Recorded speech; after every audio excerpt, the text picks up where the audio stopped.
a woman in a situationship has low self-esteem? Would you? If she chose to be in a situationship, you probably have secure self-esteem. You know what you want. Okay. This is the equivalent of saying that you are a spectator at a circus and that you don't know how this clown got here when you actually are in one of the rings with them because you too are a clown. We don't want to see fat bodies. And so we believe that those bodies should not exist in space. How do we celebrate the body then? There's a difference between what society is saying about you and how you should exist and your own self-esteem. If I want to make all problems about appearance, about health, you can argue the same thing about colorism. I actually came to terms with the fact that I may very well just be single for the rest of my life. It was after I had a date where a guy got on his knees in the mud, wrapped his arms around my waist and said, "Your womb is where I want to make my life." Hey guys, welcome to another episode of Decisions. I'm your girl, that Mandy B. Hey everybody, I'm Weezy. And you know, we don't have many professionals in the house. We don't have anybody with the DR in the front. Oh. This is a very exciting episode. She be doing that. We be having some of them. Some people be having. For the most part, they be like, listen. You know what's crazy? I went to second school and that's what I know. And they be unofficial. I know people that teach that. Period. Do you? And I ain't gonna hold you. No. Maybe she's saying that because I didn't had about 4 with PhDs in the last year. I love a smart man. So they're all doctors to me. They're doctors, they're scientists, they're professors, they're all the things. And an author. We're here to celebrate her book. That's right, y'all. We have Dr. Donna Oriowo, who is an award-winning DEI advocate, international speaker, and certified sex and relationship therapist based in DC, but came up to NYC to be with us. She's the founder of A Nod Right. She helps Black women heal from colorism and textureism while embracing joy and sexual liberation. So, baby, if you thought you was going to come here and it was just all going to be preachy, we talking sex in this episode, too. Dr. Donna is also the author of Drink Water and Mind Your Business. I want to read the other part of that because I like when we add the other part to ours. It is a Black woman's guide to unlearning the BS and healing your self-esteem. She is also the author of Cocoa Butter and Hair Grease and hosts the podcast In My Black Feelings and Desire Dialogues. How you like that intro, girl? I want y'all to know, before the pod, we was arguing about my husband, ChatGPT. Chatty. And what's crazy, she calls him, she got a nickname for my husband. Called him Chatty, and then decided to like point out a flaw in something he said. And I stuck up for my man. Yeah, you hold him down bad. She said, damn, I hold him down. Okay, but real do bad. you use it? Huh? Do you use it? I mean, I've used it before, and then I was just like, oh, nope, I'm done. Okay, so that's why I feel up. like that. So I have friends that are like both sides of the coin. So I don't use it, but then I have friends like Mandy that call it their spouse. And I realize we both like butt heads a lot. Like when there ain't no butting head because that's my man. You ain't got your man. I'm not even coming for your man. You ain't gotta love him. You ain't gotta sleep with him. You ain't gotta talk to him. It's something that I enjoy, and I think it maybe comes from PTSD from not hopping on the TikTok train. I know that this is the way of life, and at this point, hey, I gonna know me. You're on it early I'm and on staying. it, and period. And so when y'all get on it, when y'all gotta get on it, I'm gonna be like, see, that's what she gets. But what about the water? You know what I mean? I actually have a question about textureism. Tell me about that because I don't know if I really ever heard that. And I'm very embarrassed because I feel like they got to jump and be like, you wouldn't because you light skinned. So what the fuck is textureism? I feel like people don't know it as well as they think they know it, but basically it's colorism, but about your hair. So the hair textures that are the most desired are the ones that, you know, they get shown. It's like, oh yes, we want the Pantene Pro V hair. I would love to have a hair conversation with you. I mean, I know I'm taking it back a little bit, but I'm remembering the that I used to sit next to when I was doing my dissertation. And I was just like, well, look at you. You got blessed. Right. Your white woman hair is not stringy. You got Pantene Pro V hair. I mean, there was a whole movie about it as well. Black Hair by Chris Rock. Good hair. Good hair. Good hair. It was good hair. It was good hair. And they literally leaned into texturism for the whole film. I think though it's I've never heard the word. Oh, I've heard that word a lot. I think it's interesting because of the European standards of beauty. For me, even not ever having to really deal with texture, because white mama, I just have thin hair that, grows thin. For me, it was the relationship between cutting my hair, because also Black men specifically, not only is texture a thing, length is a thing. Yes. Which is a part of a Black woman's journey with her hair altogether. Yes, because they say that your hair is your crown, your crown and glory. So the idea that particularly any Black woman, any woman of color would cut their hair, it's like, why'd you do that? What happened? Yeah. And I'm just like, please relax yourself. But not only what happened, hold on, women did it too. Yeah. We got into that thing where when you get over a breakup, to reinvent yourself as a woman, chop it off, do the big cut. Because they say that hair. A lot of people do that with their locks too, saying locks hold trauma, like locks hold grief and pain. Like I've heard of men doing it as well, but I didn't realize it until men having locks. Man, locks hold weight. And when that hairline start receding, let it go. Baby, let it go. I will tell you, I had a really crazy experience with cutting my hair recently, like to the point where I was so embarrassed. So I asked everybody in New York, what's the best natural hair salon to go to? I wish I could shout them out. I can't remember the name, but it's Midtown. So get there, and I'm going for a twist out. And she goes, oh, you need a trim. And I'm like, a trim, or did it turn into a cut? I said, I'm not ready for a trim. She's like, it's just a little bit. You have dead ends. It's breaking off your hair. We want to keep your hair long and healthy. Girl. But you know what? I appreciate Black women get it. So she takes my hair down, and we're holding on to the length, because that's the thing that you got to have, the length like you're talking about. So she gets the scissors out, starts showing me where it's going to be exactly, bawling, crying like a child, full on tears. It's like getting really dramatic. And this old lady comes up to me and she's like, baby, this is okay. You're going to be beautiful after. You feel like it's a lot. It's not a lot. It's going to save you. Like, you're going to be released from this. Like, don't let it, ruin your crown. And I'm like, oh my God. Bro, when I was done crying, I was so embarrassed. Some women were being sweet. And I know some of the young girls in their phone like, bitch. And it crying over 2 inches. Hello? And then one of the girls in the chair goes, but you got good hair. It's 3C. And I'm just like, fuck. But growing up, I didn't feel like this was good hair, because I'm the girl that I thought would have that. Oh, every mixed girl's got that Tracy Ellis Ross hair. Let's just say that thick, that curly, that sexy big hair. And I didn't have that. My hair wasn't, past mid back. And like the way that I attach length to like how I feel about myself is crazy. The relationship growing into like, should I be natural or not? Like, I'm trying my best, but it's a long journey. So that even here, I would say, I'm not gonna lie, getting as a gift that messes with our self-esteem. I was gonna say, like, and I was lucky to get this book. That's why I was like, can you send it? But this has so many conversations about specifically Black women and their journeys through the self-esteem. And hair is one, features is another. Yep. Skin color is another. Yep. For me, it was always weight and size. I felt like I was a little lucky coming from the South, which is probably why I have this full-on hate relationship with LA, because I had gone to LA as a young adult and completely felt destroyed based on my appearance, my size.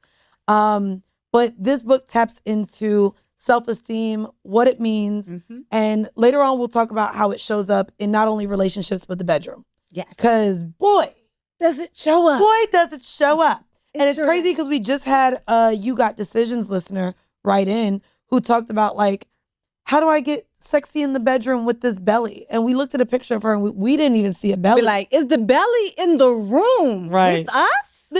But also, what do we think is a belly? It's so subjective. Just like that girl saying to me, I got good hair and I'm feeling like my hair is so difficult to deal with.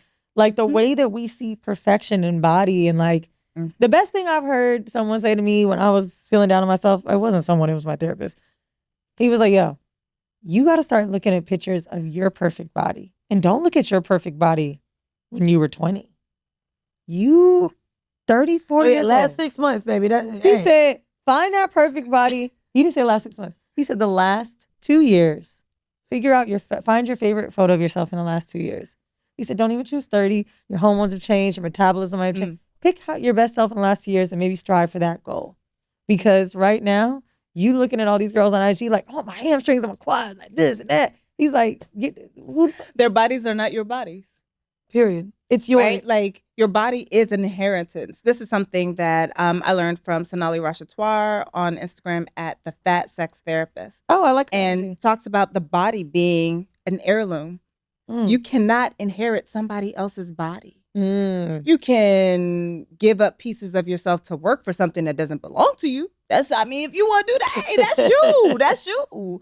But I love what your therapist said. Look at your perfect body, not as somebody else's perfect body, especially since you don't know what it took for them to get that body. Some of them bought it. And did. And then I would too. Let me stop. There's nothing wrong with buying it. Yeah. But some people are trying to pass that thing off. Correct. I did this That's extra hard work and I ate wheat every day. And I don't know. I don't know. Wheat. You remember when Beyonce told us she didn't eat? And that's when I knew this is a different bitch. Well, no, she did have everybody doing that lemonade and cayenne pepper diet. Oh, yeah. Everybody was on the goddamn lemonade cayenne pepper. Wait, is that what the Coachella diet? That's what she said? It was that one. Or one. Because I remember she said, I have unpopular opinions about diets in general. Ooh. And when I hear the words like intermittent fasting. Or what about the watermelon? Like, so watermelon intermittent, juice. What? Starving? That's what we're doing? Intermittent starving? But starving we call it certain hours of the day. Wait, you don't like intermittent? I'm like intermittent fasting. Oh, I'm real. That taught me portion control. I chose to selectively starve myself because somebody said that if I do that, then I will look in X way, which is not mine to look like. And so I don't like who I am in this moment, don't want to dress the body that I have, don't want to show up fully in my authentic self because I'm busy trying to wear somebody else's is wild to me. Because if you said intermittent starving, it would feel different. There are other people doing the same thing you're doing. Is fasting bad, in the Congo. But is intentional fasting actually they doing the same thing that you're doing, right? But they don't call it intermittent fasting. They just look at us like we are ridiculous. But is fasting bad? I mean, it's subjective. She thinks it's if you're trying to get closer to God, I guess it works. I was going to say, I actually think fasting is the best thing to get closer to myself. Meditation, fasting. But I think that if you're doing it mentally, emotionally, that feels something very different than I am doing it for weight loss, body. I'm looking like, because on one end, don't we all sort of intermittently fast? If I eat breakfast at this time and don't eat lunch until noon, then between the 8 a.m. breakfast and the noon lunch, I'm fasting for 4 hours. But it's just, to me, it's just a little bit odd because I feel like anorexia got a remix and we call it intermittent fasting. What's the anorexia? Like not eating. It just got a remix and we call it intermittent fasting and we're okay with that. And I think that a lot of things got a remix and they become these things that we put between ourselves and ourselves. We're asking, where's our self-esteem? How come we don't feel it? We are blamed for if we don't, if we don't feel it, like, oh, well, if you don't have it, self-esteem is about your motherfucking self. So if you don't have it, it's a you problem. And I'm like, no, it's a we problem. If everybody you see has a self-esteem problem, then at what point does it stop being an individual problem and start being a systemic one? I agree with that. The system is all up in it. It tells us which skin tones are desirable. It tells us which hair textures are desirable, which bodies are desirable. It told us BBLs are out right now. Hey. Oh, wait. I'm looking like, they said that? You didn't see that all the girls are doing the reversals. The Kardashians are getting skinnier. Oh, I thought they were just mad because Drake got it's a return to whiteness. I thought they just didn't. No, I do think there's a reclamation of like being white is cool again. And I think it started from the Ozempic era. Because what we realized is body positivity wasn't real. And that actually kind of sucks because... Oh, yeah. No one likes Lizzo anymore because she lost weight. Right. But the problem and probably the lawsuit. But I digress. I agree. I think there's a little bit of both. But now it makes you wonder, does anyone really love themselves at that weight? And it's tough because it's like, there is a skinny girl fight of like, oh, well, it's hard to be this way too, which I understand maybe if you're super, super small. But at the end of the day, like, there ain't many antidotes to get bigger. People are not discriminating against people with smaller bodies. Right. There's interpersonal violence, right? Like there's the fuck you, you skinny bitch, whatever. But there is not systemic There are not systems in place to discriminate against people with skinny bodies. I've said that. I love and that you say it. anyone who is trying to say it probably also believes in reverse racism, also believes in reverse colorism, Yep. believes in reverse sexism. Right. And I'm just like, if you're going to go ahead and believe in the reverse, then why don't you put on your Santa Claus hat too while you're at it and maybe buy me some gifts and just pretend. I like hearing because you if say you that. want to live over there in the land of make believe, that's your business. You can do that, but it does not exist. It don't exist. I said the same. I'm like, me and fat people literally cannot fit. yeah. Literally I cannot lost fit. the Like, fr- I have you lost the been friend on an over this airplane argument. seat? Over what? I lost a friend Were they over skinny? this argument. Like, I had a conversation, especially like when I was bigger. I ended up having weight loss surgery. But when I talked about like the plight of the things that I had to go through, being 230 pounds at 5'1", regardless of how y'all think it was distributed and it looked like whatever, because I've heard that too. Well, you were shapely, whatever. Like, there were things, like I literally at one point was a size 18. So the conversation of what that experience looked like, from getting into clubs to how people treated me at restaurants to what partners thought of me to all the things, when I spoke about that and she's like, oh, well, you know, that skinny people have skinny phobia too, and they're discriminated against and all that. And we had to have the conversation and it didn't go well. And our friendship never was the same after that. And she did end up dealing with her own interpersonal things, but literally I wasn't going to allow her to. Is she really skinny? She was, and she had a eating disorder at the time. But regardless of whatever her, again, interpersonal relationships with her body looked like, bro, you're not going to say it's not a worldwide issue. It's just not. So, and I don't want to get too deep on that because that's a debate all on this thing. Yes. I don't want us to appear like a red pill. I think it's a good explanation you said about interpersonal. There's a influencer that someone just sent me. Her name is Hallie Batchelor. She's a really popular white girl. She has a podcast as well. And she was sharing a clip with me about the girl talking about having an eating disorder. And there was a TikTok she made. She's like, I know I look disgusting. She's very, very thin. And she doesn't look disgusting. She just looks like, oh, it's like an alarming skinny. And she's like, I get it. I know what I look like. Like, I don't need you guys to tell me every day. I'm trying.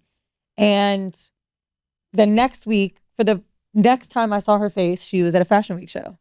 And all I could think to myself was, okay, there is a skinny thing. You are going to feel like shit. Someone's going to talk shit to you, but you're still in the rooms. You still have the access. So people don't tell them that they shouldn't be visible, that they shouldn't be there. Right. And they have to take what they can get in terms of dating. Yeah. They like all of the things. And she can hide her. Like, people don't like it when I say it, but eat that. Like, exactly. I'm just like, quite frankly, there is a fat body genocide going on outside and nobody wants to call it what it is. I'm just like, we don't want to see fat bodies. And so we believe that those bodies should not exist in space. How do we celebrate the body then in the body positivity movement, in letting people know that they look amazing as they are, but then still, because that's the Lizzo thing that just happened to all of the internet, right? Yeah. Do you love it or do you not? And I think that's in what aspect? Are we going to believe that the body positivity movement is real now? That's basically what the internet is going through. They're saying Lizzo's a liar because she decided to lose weight. And honestly, to me, I think there's a difference from weight loss journey, health. I think they both weigh. Like, I don't really care that Lizzo said she was on Ozempic. That bitch was posting workout videos damn near every day. Like, you know what I mean? So it's like, okay, so you couldn't do both? So I think it's just this whole thing of like, where is the juxtaposition of you're big, stay that way, and also you can do this thing for your health and we celebrate it too. There's a difference between what society is saying about you and how you should exist and your own self-esteem. That's just what it is. And we make it all seem like it's about health. And I'm just like, okay, in that case, if I want to make it true, if I want to make all problems about appearance about health, you can argue the same thing about colorism, right? That it's actually healthier for you to be lighter skinned. That's the science. You are less likely to be harmed or discriminated against. You're more likely to be in spaces. You're more likely to get paid the money that you should for the job that you are doing. They do not wholly discriminate against you in the same way in a hospital setting, for example. We just went through this whole lovely panini And what they found out is that the pulse oximeter doesn't actually read very well through melanin. So they were sending people home who died at home. So I'm saying that the world is set up also for white people and for light people. Then from that, you can argue that you should be bleaching. I don't think that's true. Wait. I don't want to debate you too hard on this one. But I'm going to be honest with you. Like some people would. We are in the era of my 600-pound life. And motherfuckers with them pizzas on top of their ass. And that shit, actually, you know what I would even say? The most unhealthy thing a lot of my friends do, fuck big, is the drinking. They have habits where they just don't give a fuck about their body. It's the drinking, it's the going out, it's the eating whatever they want, just not caring. And it didn't hit me until I turned 30 that I actually got to give a fuck what I'm putting in there. However, what I will tell you, in all true honesty, is I just started giving a fuck like a week ago. What you putting in? Yeah. My bigger homegirls are actually not the most unhealthy ones I know. No, I'm the most unhealthy one I know. Like, it's just everyone that's either in the middle or either super skinny and just not paying attention. But I think health could have something to do with it. I just think we don't round it out to everybody. I think that we live in a culture of health-ism. We've turned it into another ism. It's another thing to judge people by. It becomes a conversation about the morality of a person, whether or not we perceive them as being a healthy person or an unhealthy person. I mean, only and what we believe thus that they it's deserve. bigger, until correct. we asking who getting tested and who fucking raw. Because everybody want to be healthy until you ask a nigga if he wrap it up. It's so funny because me and my homegirl were just having this conversation and we literally just she had someone recently, and when I say recently, in the last 6 months, we had both recently had somebody that we were casually having sex with. Both of these men asked, so how long do we have to fuck until I could take the condom off? Not when will we get together, how long until this goes to the next step. The question was literally, so how many times do we have to do this before I could fuck you raw? What? Well? And we literally just sat on the phone and was like, bitch, you got asked that too? And I had to tell her who asked me. And I said, what's crazy is we're not even fucking now. He said this by maybe the third or fourth time we fucked. And it was just like, and then. Well, maybe for him, that's the next step. Well, I mean, I guess everyone wants to live like Stephon Diggs out here. Doctor, how But are you it's just supposed to like- ask that question? You're not supposed to ask that question. No, wait. About fucking raw? About fucking raw. Hold on, wait. That conversation comes up. Yeah, but that shouldn't be a question that you ask. Like that's my point. I'm just saying, how does the we're having a conversation conversation come up? about being healthy. Like, to be fair, it's the same thing. Let's just call everybody at this point a hypocrite. If you said someone believes in a skinny phobia, that means they believe in reverse racism, reverse all of this. At that point, it's a hypocritical, dumbass question to ask if you are casually having sex with someone that you possibly have no intention on being with, marrying, co-parenting with, having children with. When can I fuck you raw? I'm actually really serious. I mean, some people want to be gender fluid with you and maybe with other fluid people. bonding. That's what what is the appropriate way to tell somebody, like, can we do this step? I don't think it's a hypocrite. How often do you want to get tested? Do we need to get tested then every month? Are we exclusively having sex together? Like, the idea that anyone would casually want to have unprotected sex with you without wanting to further the relationship, to me, is nuts. The fact that we were casually having sex, I'm casually having sex with other people, we're talking, I know you're having sex with other women. When the conversation is that we're both out doing our thing and not really looking to be serious, to me, at no point, until you're ready to have some sort of an exclusive conversation, should you even have the gall to ask me when you can fuck me. What if you guys are each other's main partners just because you don't want a relationship? Even if I think it's absolutely okay to have conversations about what level to take the sex. Yeah, so cool, have the conversation. I'm saying it's that in no way is a question. Like, me and my friend responded the same way. If we're casual partners, I don't care if you're the main and I fuck you 10 times a month, but I only fuck another guy once every other month. That's like, an open relationship to me. But that's what I'm saying. And for as long as everyone is fucking other people, I personally don't want any man, any of my boyfriends, any of my casual partners to ask me, so when can I fuck you raw? Especially as a woman who has chosen not to want to have children and does not want to catch anything out here. Like, bro, like, I don't know. To me, cool, it could be a conversation for all of y'all out here that think it feels so much better. But to me, if you're in a casual relationship, as a man to ask a woman, when can I get in them guts raw? As a man who's not pursuing anything further, I think it's a disrespectful question to ask. He asked you disrespectfully, but the conversation does come up between casual partners. Like that to me, I think it's a disrespectful question nonetheless. Like, for you, in parentheses. And it's okay that it's disrespectful for you. For other people, it's not disrespectful. Right. For me, it's a conversation of how do you communicate? When do you communicate? And what are you communicating? A lot of people, they talk, but they don't say shit. So, and there's a lot of people who never get to the point. And someone asking you outright, like, hey, when would it be cool for me to have sex with you without a condom? I think that that's a pretty good question to have if they have it. But it doesn't mean that it's a good question for you to receive on your end without the added piece around commitment. I would and I say think not that only people commitment, don't know that until they know that. So if you don't say it, they don't know, which means they've got to ask. not only commitment, and I guess I can only speak so strongly about that. You have a chapter in your book that talks about communication with yourself. Yes. Right?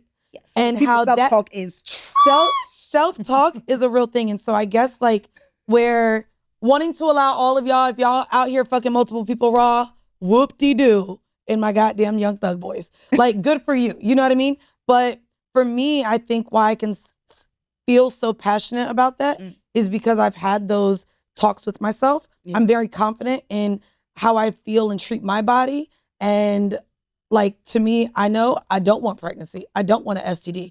I know that I'm out here with multiple partners. I know that you have multiple partners, especially because the communication between me and my partners is so open and honest. Mm-hmm. The question about when you get to fuck me raw, to me, is crazy. Because if that's a conversation with me, but other people don't know. Well, 3 or 4 times into fucking me, and I know you're fucking other people, I have to assume as well. But he don't know you, right? Anyone that is encountering you, you have to assume that they're encountering you for the first time. This is my first time in a room with y'all. Like, I have been aware of y'all. Y'all have never been aware of me, right? It's like when people be like, oh, I know Obama. Okay, boo-boo, you know TV Obama. You know over there Obama. You know that one. You don't know Chicago Obama. Right? Like, and even then, even if you know them, they don't know you, right? Like, in my mind, I know Beyonce. But Beyonce does not know me. And I'm just like, true, that's okay. That's okay. So when we talk about knowing someone, that means that they have questions. They're going to have questions. So however you do your sex life stuff, actually, however you do stuff in general, the point is this: no one can ever read your mind. And if you're expecting people to be able to read your mind and thus to perform according to what they presumed about you, y'all are always going to have a miscommunication. There's always going to be a misfire. And really, those are some of the seeds that sprout up these type of relationships that everybody says that they don't want, because no one wants to take actual accountability, which is different from responsibility. Responsibility and accountability. Responsibility is task-oriented. Accountability is outcome-oriented. If the shit don't work out every single time, are you doing the same shit? Like, what is your role in the thing? Nobody wants to talk about their role. We just want to talk about somebody else's role. So where it comes to that piece of it, I'm like, well, nobody knows whether or not it's okay to fuck you raw until they ask. So he did what is responsible for him to do. If you don't even like the outcome that someone would ask you this type of question, that's where you lead. Yeah. Like, hey, you and I are going to be sex partners. I am having sex with other people. You're one of 7. Or however many. And I do not have sex with anybody raw who I'm not in a fully committed relationship with. So please do not ask. Please. And do not stealth, because that is illegal. Oh, we talk about stealthing. And y'all can read about my stealthing story in the No Holds Barred, a dual manifesto, sexual exploitation and power. Period. I read it, and I was just like, both of y'all were very raw and very real. And I noticed the connection between Drink Water, Mind Your Business and No Holds Barred. I was just like, and these things go together. Hand in hand. Both. Hand in hand. So we're going to get into our Truth and Dare portion of the show. And we do Truth and Dare because you got to do both. We know everybody going to choose truth. And I said, no, we're going to get these hoes to dare. Truth and Dare. Truth and Dare. You don't get to choose. You got to do both. So for truth, leaning into self-esteem. Okay. I would love you to share with us, because this is a vulnerable show, what is one of the biggest insecurities that you've faced in dating? And are you still dealing with it? If not, how did you overcome that insecurity? Ooh, I'm so damn cute. It's just so hard. The worst. Like, the worst. Pretty privilege. Trying to date as a cute person. Like, oh, goodness. Okay, let me see. But for real, I've been sitting in this, and I'm just like, I really do not know. And I think I don't know because one of the things that often came to me while I was dating, particularly when I was in college, I went to the illustrious Morgan State University. There we go. The premier HBCU in all the land.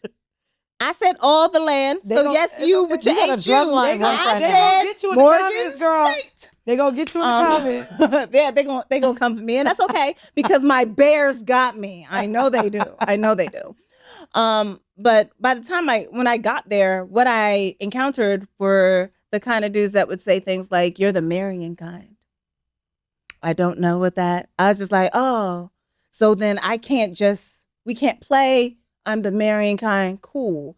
But then I met Mr. Boothang. Okay. And I met him in 2005. I had a boyfriend when I got there. Oh.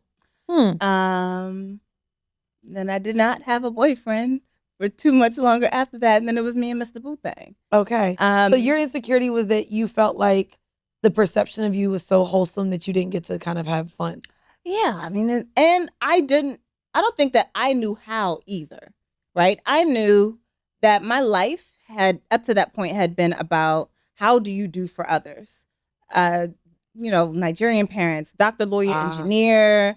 You have to be an example for your sisters. I'm the oldest of 4. Oh, wow. So it's like you have to be the one to do everything correct. No. Give it to us harder.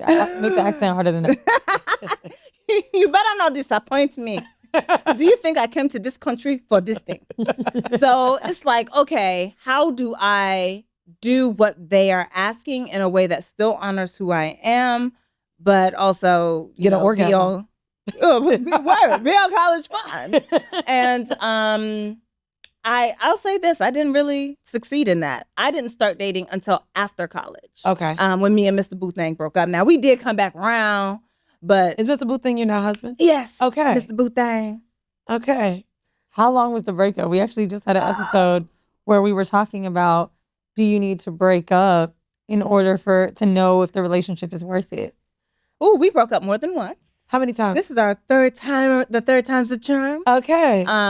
So we got together in 2005, 2006, broke up in 2006, 2007, got back together for like 2 months in 2009. Okay. That's right. Okay. So almost 20 years though of. Yeah. We got back together in like 2014, 2015. Been together ever since. Okay, so 10 years. 1 year, 2 months, and then 10 years is such a... Oh, yeah, because that second breakup was fuck you. Don't call me. Who unblocked each other first? Who did it? I don't block nobody. Oh, you leave it open. I don't block. I'm just like, don't call me. But so who called who first? I called it. Just like a woman. Just like a woman. I was about to say. I reserve the right to change my mind. That's just as bad as being the blocker and unblocking. Does the double back come from you feeling lonely, officially feeling single, or were you just like, I want some dick? What was the reason for that? I actually came to terms with the fact that I may very well just be single for the rest of my life, right? Like, it was one of those things where, like, it was after I had a date where a guy got on his knees in the mud, wrapped his arms around my waist and said, your womb is where I want to make my life. Now, here's the problem with this date. Yeah, it was scary. This is number one, it's the first date. Number two, it was, let's go on a, No. Amanda's that on the first date. I'm calling the cops. 911 in the middle. We were by ourselves. We went to the botanical garden. Nigga, what? And I was just like, all of a sudden, it emptied out. And I was just like, what? And I was just like, oh gosh, I might die here. Oh, I would be scared. I was like, oh, this is the end. I want to live in your womb. I was just like, oh, that's okay. Will you? Yeah, okay. Describe the aesthetic of this man. I don't know. White? Hotepi? Oh, this was a white man? He was a white guy. Oh, hell no. Girl, now I'm blaming you. You shouldn't have been out with him, girl. Not you had to go back to black. Yo, man. Yeah, I'm done. No. I'm coming Number one, home. A white man doing I feel that. like I got catfished just a little bit because I'm just like, well, the picture and the person who came did not match up. But And then he said that? yes, and I was just like, we're here in this space, we're alone. I'm just like, how do I get back to my car You and wanted not to end see up flowers in this lake? real bad, girl. I was just like, I'm not trying to be pushing up daisies. So I was just like, Oh, wow. oh, okay. I mean, that's cool. We could talk about. We could talk about. There ain't nothing to talk about. I had a friend call we me. have to talk. Okay, And she actually, started screaming about us. I'm excited. I'm about to make you talk because the dare I'm going to make you talk. Cover your ears, boo thang. So, for this one, because we like to spice it up a little bit, Okay, let's keep it spicy. pretend that you're a phone sex operator. Mm. Give your opening line in character in the sexiest tones to assure that the caller gets hooked. I need 3 sentences minimum. Ready? And you got to give it to Hey, I've got about 90 seconds. My wife's about to come back in this room. Well, I just need to release. well, you know why you're here. I know why you're here. Release. You have my permission. I ain't asked for it. Then get off the phone. All right, yeah. I would have asked for I'm my more of refund. a I would have my straightforward refund. type. She I'm just said, like, you hey, wanna would you release? like to have sex with me? I'm not baby voice. I'm not anything. I'm like, I am not a goo-goo short gaga. shorts. Oh, no, I don't goo-goo. I don't gaga. I'm just like, hey. Wait, you've never Wanna sent a have sex? sexy text message to Boo Thing like while he was at work and you was like, "Ooh, I can't." Pictures speak. I don't. Oh, you don't do that. I'm like, hey, you want to have sex when you come home? I'm not gonna hold you. That's It's me. a yes or no. I used to tell niggas, my sexy would let me get that nut later. You know what I mean? Nut emoji. Word. I mean, sometimes I'll even be like, hey, you want to be my sex toy? Oh, I like that's Ooh, cute. I That's ask a if I flirt. can be their sex toy. I always ask that. I am never the sex toy. He is Uh, always the sex toy. I know that. I believe that it's reparations for orgasms lost from other women. That's funny. I'm not bad at that. I'm I not like that bad it's at other that. women and not in Not just your. no. No. She said there's no problems here. There's no problems there. There's no problems here. No problems. Now, I wanted to get into another segment, a little rebrand because y'all niggas apparently we can't say homie. So from the bedroom to the courtroom, we're taking this bitch to court. Okay. I'm gonna play a clip, and I want us all to decide if she is guilty or if she is innocent. Now, when I play this clip, you are going to decide if she is actually guilty of having low self-esteem and a lack of boundaries, or if she is an innocent victim of a man. Okay. Oh, probably. Here goes the clip. I feel like at this point. Why did you wait so long to ask me on a date? I don't know. No time like the present. Figure why not give it a shot? I've been doing this situationship with Joel for over like 20 years, and I really don't know what he wants. Guilty. I don't think he know what he wants. I'm glad you said yes, though. You know, I don't want to seem too clingy. What do you mean clingy? I don't know. You're not clingy enough. Oh, Like, is homeboy and homegirl? That's I mean- clarification. I don't know why you want to put a title on it. It's like, why am I here? Why did you invite me out to dinner? Why are you doing all this? Why did you put the tablecloth and the candle and the flowers and all this extra stuff? Ma'am. Okay, you said you've seen enough. Oh, that is enough. Is she guilty or innocent? She's guilty. Guilty of. Oh my! Like number one, it's now. Jeez. Okay, let me take a moment. Okay. Number one, it sounds like there is some damaged self-esteem there. Okay. She's taking weight. Like it sounds like she knows what she deserves, and she knows that she's not getting it, but she's also not doing anything about it. Ooh. So I talk about self-esteem on a spectrum, being from secure self-esteem. The next would be fragile self-esteem. You die by the likes. So whether or not somebody compliments you will be the thing that either it gasses up your entire day or it ruins your entire night. Okay. Damaged self-esteem is the one I see most often in Black women because inside we know, but outside we don't say anything, we don't do anything different. Okay. And then there's vacant self-esteem. It's just not there. You don't have it. Where do you think she's at? The I think- danger? I mean, because it's on the spectrum, she could be in several spaces all at once. Right. But the place I had you pause, I'm looking like you're asking the questions to the wrong person. It's not why did you ask me out, it's why did you accept? 20 years is 2 decades. That's 2 10s, y'all. That's 2 10s. Come on, man. You could have 2 10-year-olds or 1 20-year-old child. That is wild. With the same nigga. Can I ask you then, in terms of situationships, He ain't that cute. would you say that overall a woman in a situationship has low self-esteem? Like, would you? If she chose to be in a situationship, if they're okay with a situationship, then really you probably have secure self-esteem. You know what you want. Okay. You've asked for what you want, and you're behaving in a way that is also aligned with the thing that you want. Now she clearly wants more. This is the with love. With love. With love. I mean it. With love.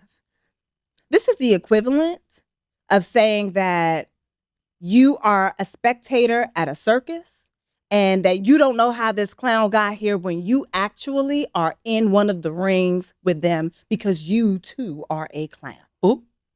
What up, Bonham? How What long up, does Bailey? a situationship last until you become the clown for staying in it? As the person You that become a wants to- clown when you compromise. There's a difference between compromising and being compromised. The second you become compromised, you became one who wore the red nose at this circus. Yeah. You gave up yourself. You gave up what you wanted. You gave up what you knew. You gave up what you liked in order to stick around with this dude that won't even, you my special friend. Now wait. If someone what said that about you're the friend, that's all you is. how Fuck long your do friend. women believe? Because this is how, in my opinion, situations start. Ooh. It's a man saying they ain't ready yet. If you ain't ready, move on. Only sorry. if you want something. If you want something, and I say that all the time. As If a I woman, go to if the a man says Popeyes that- drive-thru and they do not have the chicken ready and they tell me it's going to be like 20 years to, 20 more minutes to this chicken is going to be ready, I'm going somewhere else. else. I have Yep. to now decide whether or not I'm willing to To wait wait or here not. Yep. for the time where this thing is going to drop. And I think that we are forgetting the part where we have to ask ourselves, are we willing to wait? And women in particular are socialized to wait, socialized to give up of themselves in order to be with someone else and to believe that life starts if a man, specifically a man, is present, regardless of whether or not you are gay, lesbian, as the day is long, they will still be waiting for your true come up shit when you are with a A man. dude. Mhm. So to see someone that pretty, Yep. who's probably very smart in other areas of life, But just she gets not help. exercising it here, it's like, what are all of the circumstances? And who contributed to the circumstances? Because I do not believe that she got there by herself. I think other people helped her to be there. I'm wondering who are the perpetrators in your life that helped dress you in clown gear, who drove you to the circus and told you to just wait 5 more minutes. Wait 5 more I would minutes. like to say, I do think some of these clowns paint themselves. Let me tell you why. I think a lot of the women that end up in situationships are fucking liars. I think they are telling these men that they really, I'm good. I'm looking for casual shit too. I'm dating other people too. I have had so many women. They hoping to get yours. Oh, And you cannot be a waiting. pick we me. cannot be They that waiting. cool, bro. There's not that many cool girls in the world. I'm good if you good. Like, if that's what all you look like. No, if you know you want love, suddenly we sound stupid for saying it out loud. And I it's think like, you can have both. Have the situationship while you keep shopping, right? To me, it's like a job. no, I You put disagree. in your application. Now in that I think various is wrong. I places. agree. You don't say I want to work at this company and that one only, and that's the only place I'm ever going to apply and hope Here's that why, I can make rent here's next why I month. think it's wrong. What if that one job is really your North Star? Let's just The say. one job can be your North Star, but it doesn't mean that you don't work until you get the North Star. But the problem is, if you got Netflix that picks you up for gigs sometimes, and then let's just say there's a Tubi here and there, and the other little fucking app that I don't fucking know. Then I'm you're just saying, working on like, you. at the end of the day, though, when you keep the situationship alive and just fuck other people, it actually does kill the spirit a little bit because your heart is always tied somewhere. And these women got to cut the cord because you never really gonna date for real if you don't My do heart that. be tied to a lot of niggas then. Okay, I didn't know you were in I be situationships. tied to one. I mean, well, I'm in. To me, a normal person would, and when I say normal, like I haven't put a label on it, but all 4 of my partners are aware of each other. We text every day. Like there's time that we spend for each other. What is a situationship? Can we? I mean, a situationship to me is something that's not, there's not a committable title. There's not like plans to move in or do things together. Like to me, there's not when we think of relationships, right? There's normally this, I don't want to say hierarchy, but there's normally a path, right? Okay. Well, now we have the title.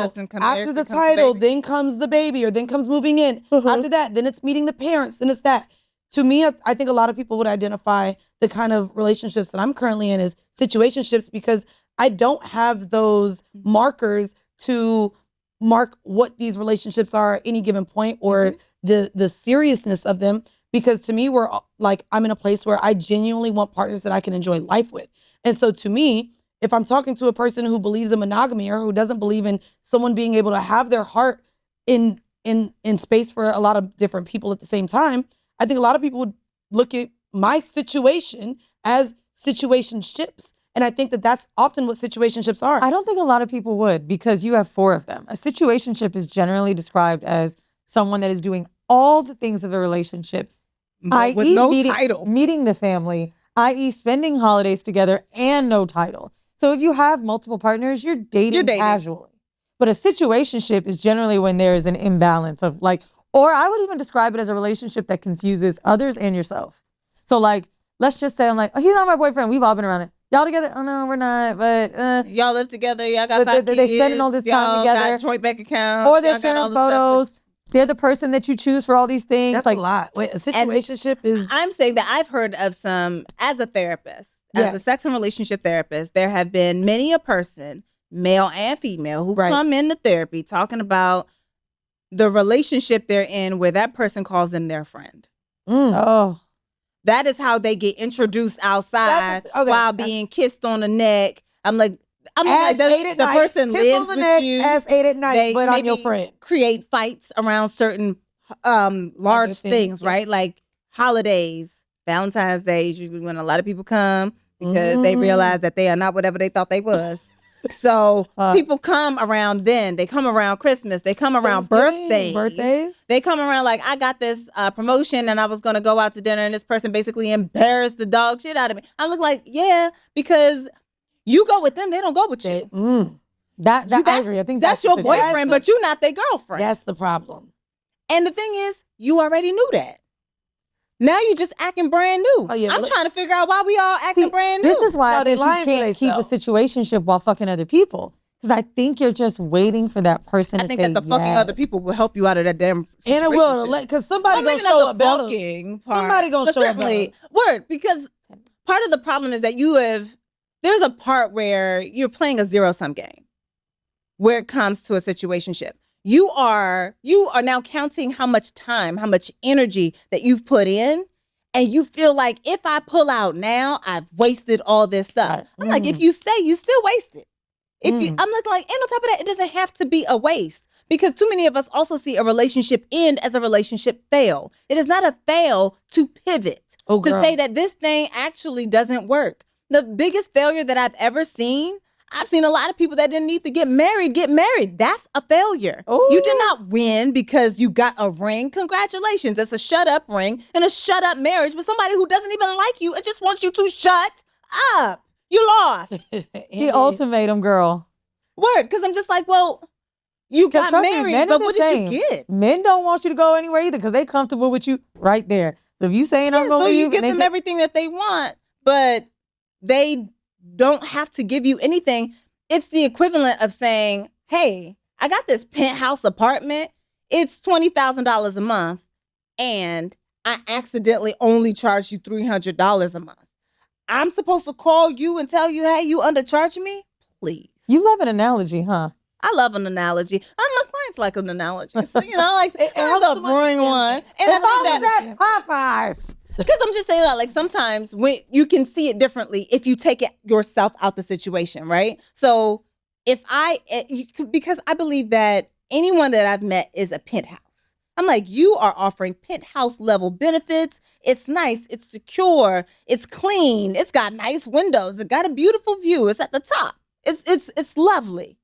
and you are treating yourself like you that dingy apartment down on the corner, where a basement apartment with no windows, like with low ceilings, one bathroom, and clearly like the outline of a dead body. So I'm just like, so you are treating yourself like you ain't shit, and I wonder why. I wonder who helped you to learn that that is your place, because again, self-esteem is not the individual's failing alone. It is the individual and their community. So I'm like, who taught you that your job is to lower everything there is about you in order to be accessible to somebody who's not supposed to have access? You sit where you are in the penthouse. If they can't pay the rent, they can't come. You can meet them outside and have a good time on occasion, but they can't come upstairs. Leave their asses outside. For women who find themselves constantly in these situationships, for women who constantly aren't being chosen, quote unquote, or selected or given titles. No, I mean, what you said. I mean, because not chosen is they also did not choose themselves. Ooh. That's the part that I think gets lost. And I talk about because that. While they out here not choosing you're not choosing you either. So, like, have you seen that movie about the little white pig-faced girl, Penelope? No. I feel like I can't spoil a movie this old. Girl, who that? She the girl with the pig nose. She got the pig nose. Wait, the cartoon? Bitch, I ain't got kids. Penelope.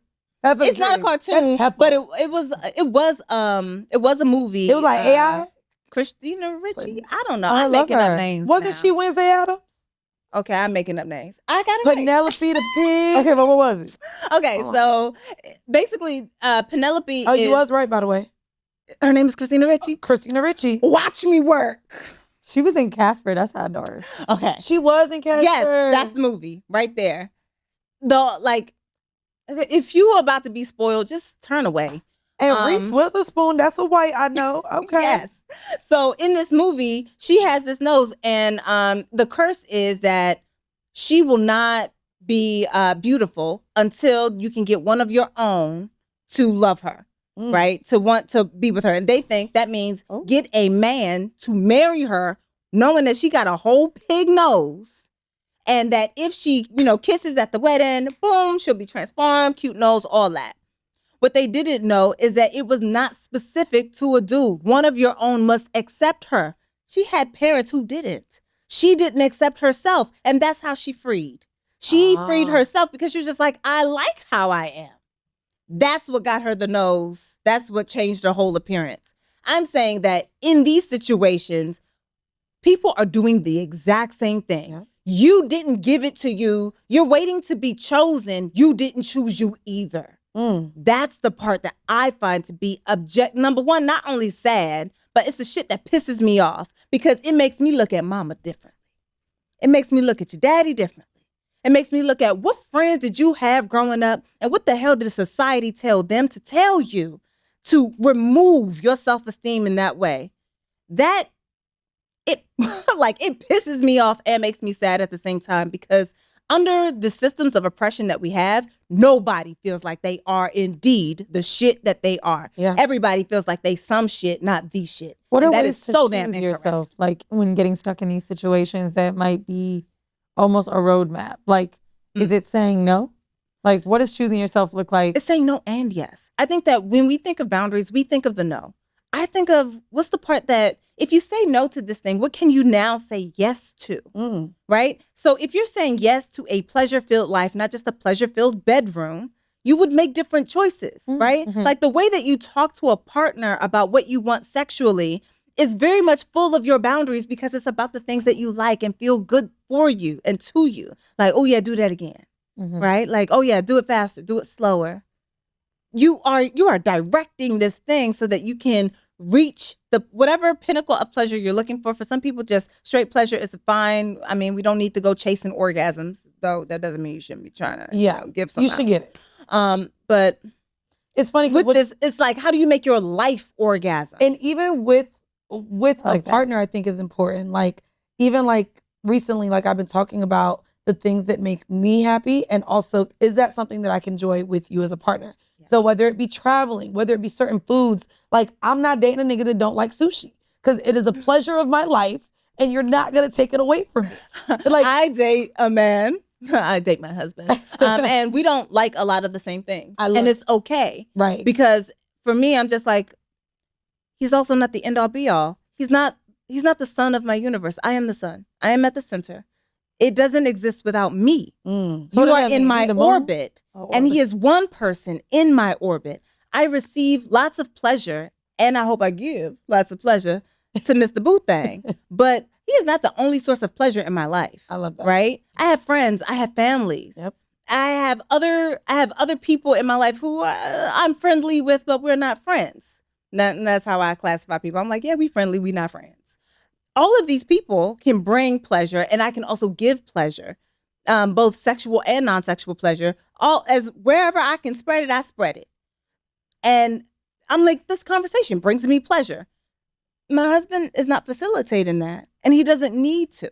So everything that I love, he don't have to. Everything that I want to do, he don't got to. We fell in love over a love of roller coasters, things like that. And I'm not even into those anymore. You cannot get me on the ride. Girl, You my cannot friend get just me on asked the me ride. because I live in the South now, and the fair is coming. And she's I like, don't girl, do you do the those. fair? And I said, bitch, not them rides. They put them up too fast for me. You put them up, you take them down. No, but I need literally- permanent fixtures. But literally, drill I it in? remember that being like, oh my God, my mom's gonna let me go to the fucking fairgrounds, especially growing up in Orlando. Yeah, I just wanted like, the cotton candy. Oh, that used to be the thing. Oh no, now I'm going for that's where the niggas was for the at. games, and the niggas was at the fair. They was there. They're in the mall. Like people be outside. They That's was the there. They was there. Well, I do want to leave out of here with one last thing. In terms of your book, Drink Water and Mind Your Business, what would you want a reader to take away from it? And who do you think this book is specifically for? This book is my love letter to Black women. Black women are often not centered in these conversations about self-esteem, which makes no sense to me. And there are like 11 books outside about self-esteem. And if you didn't mention racism, I'm trying to figure out what the hell you did. Right? If you didn't mention sexism, I'm trying to figure out what the hell you did. How did you forget the systems that are impacting people's ability to even access the self-esteem that they had when they were kids, Right. and that people systematically took away from them? So for me, I know who the book is for. And the thing that I really want people to get from this is that when I say drink water and mind your business, I mean it literally. And I also mean it figuratively. So for me, the drink water, the dehydrated body does not have good orgasms. So drink your water, Period. and because nobody else can drink water for you. So you have to do some work, but you also have to find the access to the tap to get it, which means surrounding yourself in the community of people who will help to pour into you so that you can drink that. The mind your business is not the one that everyone else knows where it's like, mind your motherfucking, no. Mind your business as in the way my mom says it. Face your front. Mind yourself. Mind your business. That means actually pay attention to what it is that you are doing. So for me, it's pay attention to what you are taking in, pay attention to what you are putting out, and pay attention to the things that you say you desire. Do they belong to you, or do they belong to someone who has aggrandized themselves to believe that they know you better than you know yourself? Because people always think they know you better. I like that. Paying attention to what you say out loud is important. The universe listens to me crazy. I get every single thing I want. And She gets sometimes what I she just be talking a wants. little too, I know this or that, or I can do that. Even when it's a down thing you say to yourself, I think the best thing to tell others is like putting it out in the world that you hate something about yourself, even if you're alone in the room, isn't something any of us want to do. Like, is it even true? Do you hate that thing about yourself, or have other people hated that thing about you so much that you have decided to do their jobs for them and take it on as something that now you have to hate about yourself? Yeah. I think those are like meeting yourself at various ages. And just like, it's cute, right? Like the idea, like people like to push this thing like, you know, like meeting me at this age versus this. I'm like, you probably never met you. I'm sorry. You probably haven't met you. What you have met is the version of you that you have pretended to be in order for other people to feel comfortable, for other people to feel like they own you, for other people to feel like they can like you. A lot of us are the exact people that our parents wanted us to be. We're not who we are. So did you meet you, or did you meet the version of them, of you, that they wanted for you? And at what point do you get to meet you and hold on to that? Because I think we have glimmers. We have those moments where we meet ourselves. And those usually are the moments where other people get big mad. And then we go right back to wearing the mask that makes them comfortable. Girl, stop giving a book out. Y'all, drink water and mind your business. A Black Woman's Guide to Unlearning the BS and Healing Your Self-Esteem is available now. Wherever you get books, like with us, please, please, please buy from your local Black-owned, women-owned, queer-owned bookstores. Yes. Get it from Amazon. Get it wherever you get your books. Sourcebooks.com. It says that on the back. So there goes that. Thank you, Doctor, for joining us. We appreciate you so, so, so very much. And where can everyone follow you? Maybe hire you? Because yes, please. The role is working. Where are you sending them to? DonnaOriowo.com. You can follow me on Instagram at Dr. Donna Oriowo. And from there, you can get everywhere. And those will also be in the description of this episode. As always, thank you guys for tuning in. And only because we talked about manifesting earlier, if you're in Atlanta, you can catch me now on Hot 107.9 off the clock from 6 to 8. Yes, your girl literally went to Atlanta, got her own goddamn radio show. Like I said I would. So power of the tongue is real. Believe in yourself. Also, if you guys want bonus content, patreon.com/horrible decisions. We ain't go nowhere, baby. And also No Holds Barred available now wherever you get books. See you next week. Bye, y'all. If you are a patron member, that's right, go on over to patreon.com/horrible decisions. That's where you can get all of the X-rated, raunchy discussions about sex. There was a leaked voice note from Summer Walker to rapper Rich the Kid that was leaked allegedly by his baby mom / fiance, Tory Bricks. Now, I was just hoping my good sis didn't respond or said, bitch, that's AI. All you had to do was say, that ain't me, it's AI. In the voice note, you hear Summer Walker pretty much saying, hey, just buy me a new phone, save me under Pizza Hut. I know you not gonna leave your baby mama, but I want us to fuck with each other forever. Did you think when you heard that? Because that's the line. That's all we need to know, right? Okay, so I didn't see Summer's response first. Well, I wanted to say it the voice note, and then I was gonna play. No. I was gonna say the voice note. I didn't see her response. I didn't see anything. My first reaction was, "Oh, she's being funny." Did you think that? No. Because I've seen people say, "Oh, when you had a side chick, you saved them under Pizza Hut."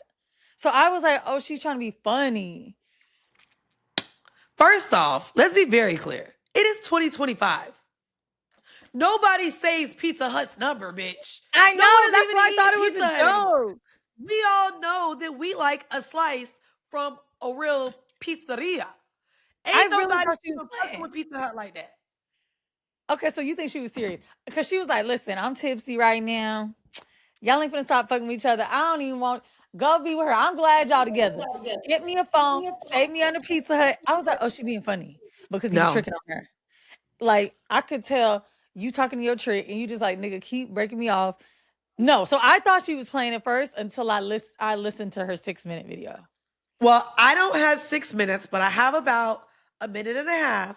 Okay. But this is where she explicitly says, I just want to be the side piece. This is what Summer Walker had to say. I just want to be the side. That's what I was saying. Like, I just want to be the side and I just want you to chill. I don't like him enough to lay up next to him every day. I don't even know how you do it. I'm not going to start talking about him. You know, I'm not going to start talking about him, but you know the things about him. Girl, I don't know how you do it. I was just trying to play my little position. He clearly won't stop, and you know he's obsessive. You can like say that you're going to leave him alone, and he will just call you back to back to back. Get to call your friends, get to call your manager, get to call your assistant, get to sending stuff. Da, da, da, da, da, da. It's like free money. So why would you just... Every now and then you just give in. You be like, you know, let that take me somewhere. And you know what? I'm actually really glad you did this. Because I was this close. I said, damn, I really want to push. And I really want a condo in Miami. But I really kept thinking about it. I was like, I don't know, because you act nuts. And this is what I needed to see. So. Okay.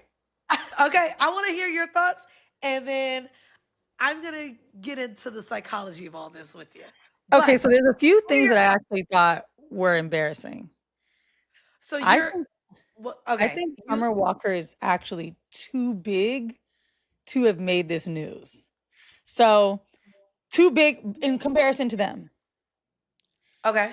Tory Bricks, with all due respect, and Rich the Kid, I don't think they're on my radar at all. Maybe I would have swiped by that on Hollywood Unlocked or Shade Room. Summer Walker, to me, really is that girl. Like, that's an R&B rotation. If it's R&B night, I just went last night, like I just said, and I was like, Summer was on it. Like, bitch, I can name Summer songs. You can't name Meek Mill songs. I can name Summer songs. What are we talking about here? Like, I'm about to respond to that. And this is why the internet sometimes is a curse, because now you look like a dodo. Like, you really could have let that hoe just be like, you in my DMs, and I wouldn't have. Because Summer talked about it, it made it big. Rich the Kid, in my opinion, leaked this because he actually has a lit little song. Oh, you think Rich? You think Rich leaked it, not Tory? Yes, because Rich just also put out a song. He goes, "Oh well, since y'all here," and he put out a song, and the song was kind of good. It was Bryson Tiller and someone else, but it had a little beat. And I was like, "Oh, okay." Rich the Kid only got plug talk to me." So I really think he was like, "What's the biggest play I could do here?" And I think And Summer did just release her album last week.